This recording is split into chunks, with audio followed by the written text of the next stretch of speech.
Hello everyone, welcome back to another video. आज की इस वीडियो में हम बात करेंगे reduction of quadratic form to canonical form. काफ़ी सिंपल सा टॉपिक है, काफ़ी इजी है एंड इंटरेस्टिंग है। तो आइए शुरू करते हैं। लास्ट वीडियो में हमने बात की थी कि अगर हम कोई लीनियर ट्रांसफॉर्मेशन अप्लाई करें किसी क्वाड्रेटिक फॉर्म पे, जहाँ पर आपके पास क्वाड्रेटिक फॉर्म मान लीजिए गिवन है Q is equals to X transpose AX। हम जानते हैं क्वाड्रेटिक फॉर्म को इस तरीके से लिख सकते हैं। एंड अगर हम अप्लाई करें कोई लीनियर ट्रांसफॉर्मेशन जहाँ पर हम x को by से ट्रांसफॉर्म कर रहे हैं, तो हमारे पास एक नया क्वाड्रेटिक फॉर्म क्रिएट हो जाता है y ट्रांसपोज CY, वेयर हमारा जो C जो होता है वो इक्वल टू होता है B ट्रांसपोज AB। ये भी हमारा क्वाड्रेटिक फॉर्म होता है, अलग अलग फॉर्म होता है क्वाड्रेटिक, मतलब इसी क्वाड्रेटिक फॉर्म का एक अनदर फॉर्म है। कैनोनिकल फॉर्म में हम क्या करना चाहते हैं, हम जो क्वाड्रेटिक फॉर्म है उसे सिंपल फॉर्म में कन्वर्ट करना चाहते हैं। एंड सिंपल फॉर्म हम क्या कहते हैं कि जिसके अंदर हमारे पास डायगोनल मैट्रिक्स मिल रही हो, कि जो C है हमारी, वो मान लीजिए अगर डायगोनल मैट्रिक्स है तो हमारा जो क्वाड्रेटिक फॉर्म है वो कैनोनिकल फॉर्म हो जाता है। क्यों? बिकॉज ये हमारे पास काफी एक सिंपल फॉर्म हो जाता है एंड इसके अंदर डायरेक्टली हम जो क्वाड्रेटिक फॉर्म है उसे लिख सकते हैं, जो भी डायगोनल एलिमेंट्स है lambda 1 x1 square plus lambda 2 x2 square and so on, इस तरीके से हम लिख सकते हैं इसे। ऑलराइट, सो ये देखते हैं हम ऐसा कैसे कर सकते हैं, डायगोनल फॉर्म में कैसे कन्वर्ट कर सकते हैं। ऑलराइट, सो सबसे पहला अगर हम क्वेश्चन देखें तो इसके अंदर, जैसा कि मैंने ये क्वेश्चन पहले भी डिस्कस किया था, इसके अंदर एक्स वाई नहीं, इस बार हम x1 x2 लेंगे। तो ये इसका जो रिडक्शन है वो काफी सिंपल है। इसे हम simply x1 square minus 2x1 x2 जो है, अगर हम प्लस x2 स्क्वायर करें एंड माइनस x2 स्क्वायर करें तो देखिए आपको क्या मिलेगा। यहाँ पर आइडेंटिटी मिल रही है a minus b whole square की, सो हमें मिलेगा x1 minus x2 whole square minus x2 square.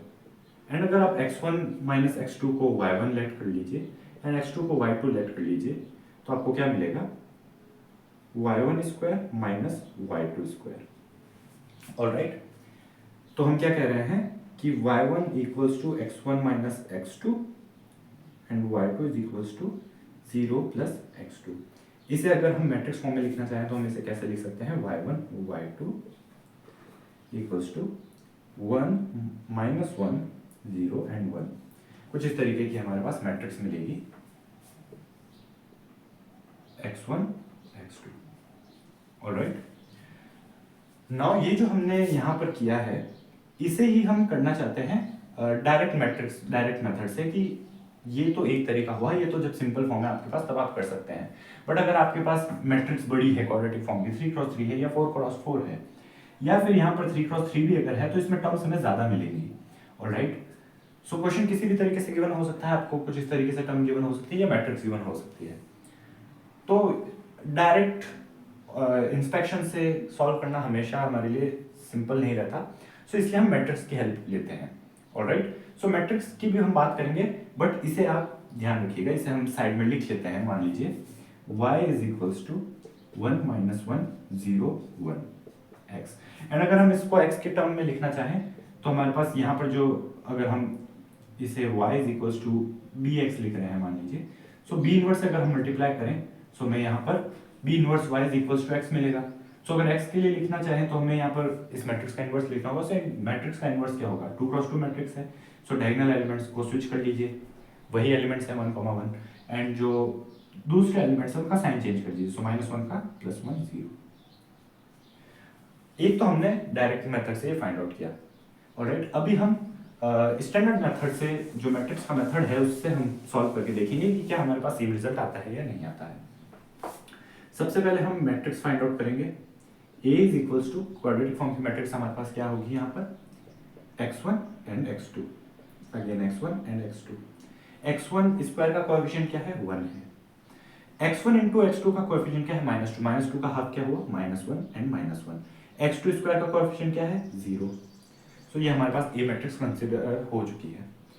हम A को लिख सकते हैं I ट्रांसपोज AI।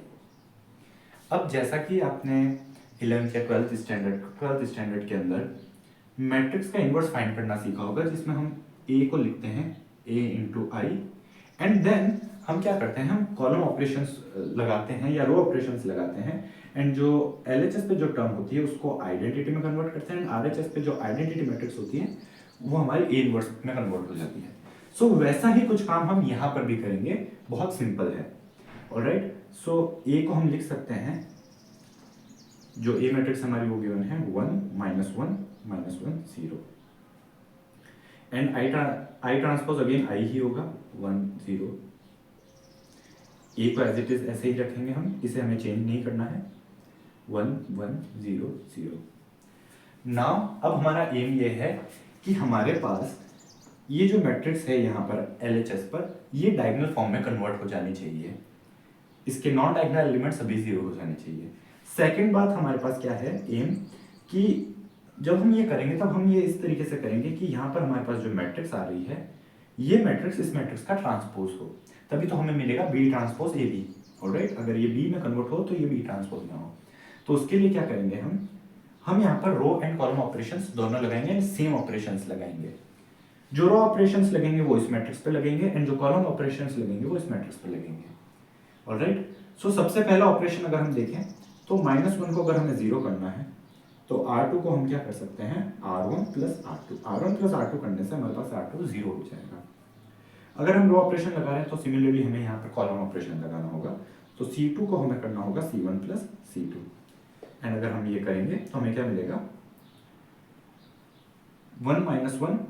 अगर स्टेप बाय स्टेप अगर हम करके देखें ताकि कंफ्यूजन ना हो, सो 1 and -1, सो 1 -1 0, फर्स्ट रो तो एज इट इज रहेगी, रो 2 को हम चेंज कर रहे हैं, and 0 -1 -1 is equals to, now row operation हमेशा सिर्फ इसी मैट्रिक्स पर लगेंगे, इस पर नहीं।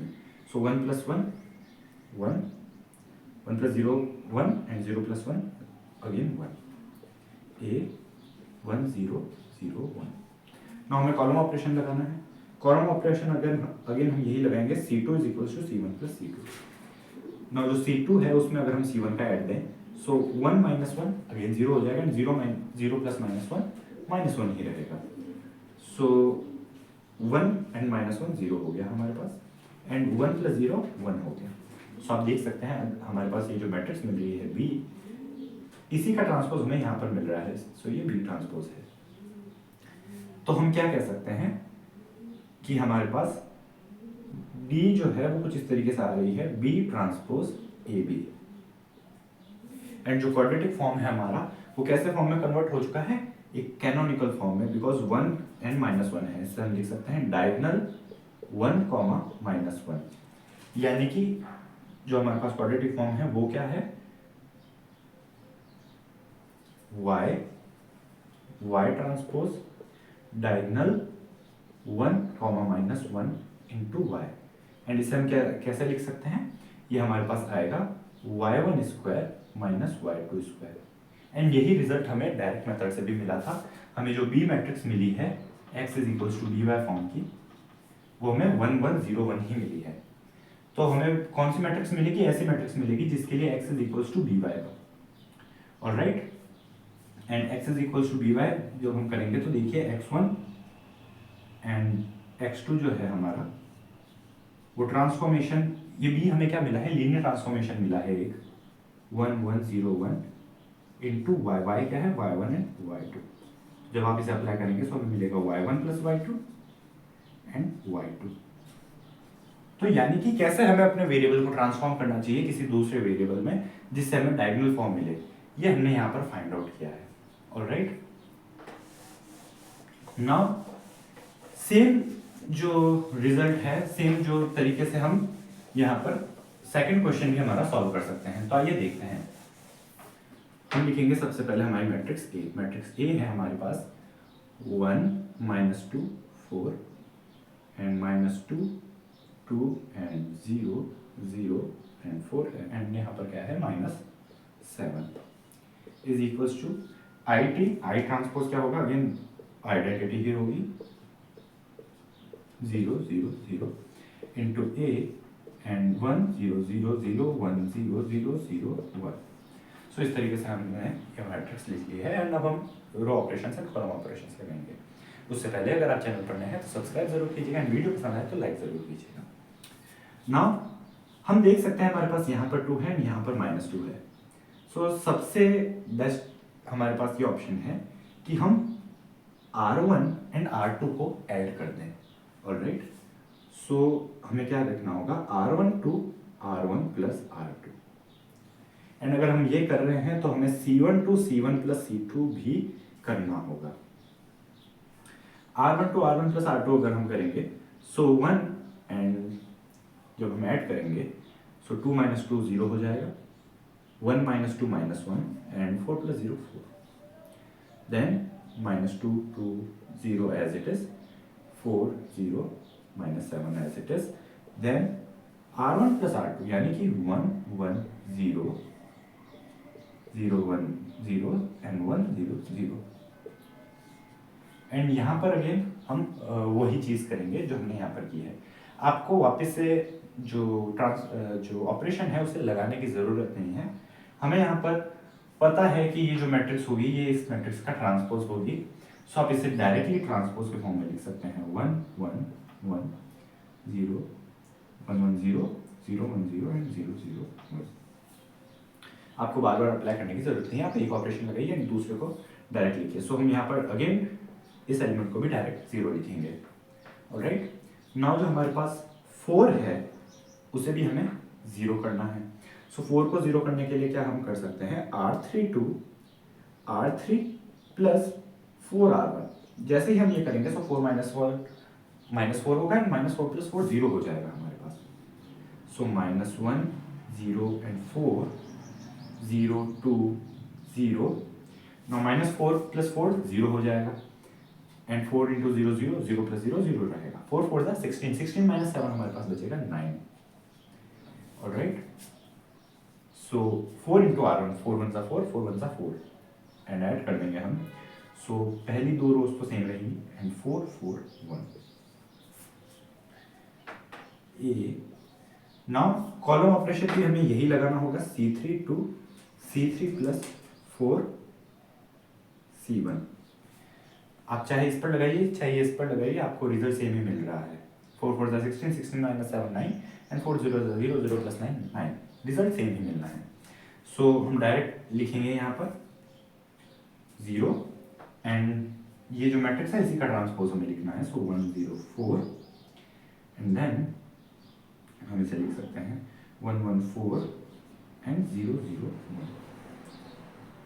सो ये जो हमें डायगोनलाइज हो चुकी है हमारे पास क्वाड्रेटिक फॉर्म, यानी कि हमें कैनोनिकल फॉर्म में मिल चुका है क्वाड्रेटिक फॉर्म।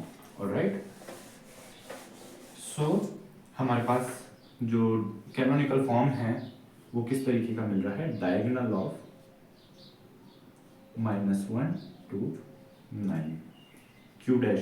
जो कैनोनिकल फॉर्म है वो हमें y ट्रांसपोज डायगोनल y मिलेगा। अगर आप देखना चाहें तो y ट्रांसपोज क्या होगा हमारे पास, y1 y2 y3 into -1 to 9 and बाकी एलिमेंट 0 हैं एंड y1 y2 y3। जब हम मल्टीप्लाई करेंगे so y1 y2 y3 as it is. Now -1 into y1 and बाकी एलिमेंट 0 हैं, सो -y1 बचेगा हमारे पास सबसे पहले। देन माइनस जब हम सेकंड रो से मल्टीप्लाई कराएंगे सो अगेन सिर्फ y2 ही बचेगा 2y2 एंड सिमिलरली लास्ट में सिर्फ 9y3 बचेगा। एंड अगेन जब इनका हम मल्टीप्लिकेशन करवाएंगे सो y1 इंटू -y1 सो -y1 square plus 2y2 square plus 9y3 square. तो आपको कुछ नहीं करना है, आपको जो डायगोनल एलिमेंट्स मिल रहे हैं उन्हें कोएफिशिएंट्स बनाना है, -1 y1 square plus 2 y2 square plus 3 plus 9 y3 square. आपको काफ़ी सिंपल तरीके से ये मिल जाएगा रिजल्ट। एंड यहाँ पर हमारे पास ये बी ट्रांसपोज है एंड ये हमारे पास बी है। सो हम क्या कह सकते हैं, हमारा लीनियर ट्रांसफॉर्मेशन कैसा है, हमारा linear transformation x is equals to B Y form का है, जहाँ पर b क्या है हमारा 1 0 4 0 1 1 1 4 एंड 0 0 1 इंटू y करना है हमें, सो y1 y2 y3 equals to हमें क्या मिलेगा, y1 plus 4y3 y1 plus y2 plus 4y3 and then y3 equals to क्या है हमारे पास, x1 x2 x3। यानी कि किस तरीके से हमारे पास ट्रांसफॉर्मेशन होना चाहिए वेरिएबल्स का, क्या रिलेशन है y1 y2 y3 and x1 x2 x3 के बीच में, वो भी हमें मैट्रिक्स के फॉर्म में मिल चुका है। एंड हाँ, ये जो रिजल्ट हमारे पास आया है ये यूनिक नहीं है। यूनिक नहीं है का इसका मतलब क्या है कि हो सकता है आपने कुछ और रो ऑपरेशंस कॉलम ऑपरेशंस अप्लाई किए हो तो आपको कुछ और रिजल्ट मिलेगा, बट वो भी वैलिड रहेगा। ऐसा नहीं है कि उससे आपका कोई आंसर अलग आएगा, उसमें आपको लीनियर ट्रांसफॉर्मेशन भी अलग मिलेगा। सो हो सकता है आपका जो आंसर है वो शायद किसी टेक्स्ट बुक के आंसर से मैच ना करे, बट वो वैलिड है। ऑलराइट, उसके लिए आप न्यूमेरिकल वैल्यू पुट करके वेरीफाई कर सकते हैं। सो उससे पहले अगर हम यहाँ पर देखें तो कैसा कुछ अलग आ सकता है कि मान लीजिए हम सबसे पहले ऑपरेशन लगाते हैं R2 प्लस 2R1। सो R2 प्लस 2R1 यानी 2 1 जा 2, 2 minus 2 0, ऑलराइट, एंड देन 2 4 जा 8 भी होगा। सो यहाँ पर हमारे पास 8 मिलेगा and 2 into 2 minus 2, 2 into minus 2 minus 4 मिला एंड माइनस 4 प्लस 2 माइनस 2 मिलेगा। एंड सेम जो ऑपरेशन है वो कॉलम के लिए भी लगेगा। सो कॉलम भी हमारे पास चेंज होगा, यहाँ पर भी हमारे पास 0 आएगा एंड यहाँ पर भी हमारे पास 8 आएगा। ऑलराइट, देन नेक्स्ट हम क्या कर सकते हैं, R3 to R3 then plus of 4R2, 4 into minus 2 minus 8 हो जाएगा, माइनस 8 प्लस 8 0 हो जाएगा एंड 4 इंटू 8 क्या होगा 32, 32 माइनस 7 जब हम करेंगे 25 मिलेगा हमें। ऑलराइट, यस 25 ही मिलेगा एंड देन सेम ऑपरेशन हमारे पास यहाँ पर भी अप्लाई होगा। नेक्स्ट हम क्या कर सकते हैं, R3 to R3 minus 4R1। So 4 minus 4 0 हो जाएगा, 4 4 16, 25 माइनस 16 अगेन 9 आएगा हमारे पास एंड ये 0। सो इस बार हमारे पास डायगोनल फॉर्म अलग है, 1 माइनस 2 एंड 9 है, इधर हमारे पास माइनस 1 2 9 थी। ऑलराइट, सो डायगोनल फॉर्म में थोड़ा सा चेंज है बट डिटर्मिनेंट अभी भी सेम है दोनों का। ऑलराइट, सो ये हमारे पास कुछ इस तरीके से रिजल्ट आया है इस बार। एंड जब हम ये ट्रांसफॉर्मेशन अप्लाई करेंगे तो definitely B transpose and B भी हमें डिफरेंट मिलेगी। सो हमारे पास जो लीनियर ट्रांसफॉर्मेशन होगा वो भी अलग मिलेगा, बट जो डायगोनल कैनोनिकल फॉर्म है वो दोनों ही वैलिड हैं। ऑलराइट, सो यूनिक नहीं है हमारे पास क्वाड्रेटिक फॉर्म का canonical form. So this was all in this video, I hope you like this video. मिलते हैं नेक्स्ट वीडियो में, तब तक के लिए take care and thanks for watching.